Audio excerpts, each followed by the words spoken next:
Hello বন্ধুরা, good morning. তোমরা সবাই কেমন আছো? আমি তো খুব ভালো আছি। তোমরা কেমন আছো জানিও।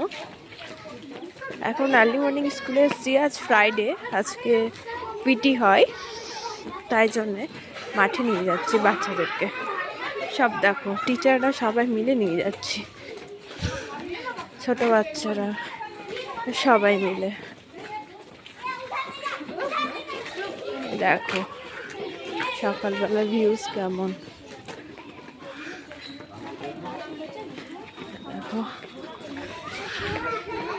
আমাদের জল ট্যাঙ্কিতে স্কুলটা, সিস্টার বার্নার্ডেট স্কুল।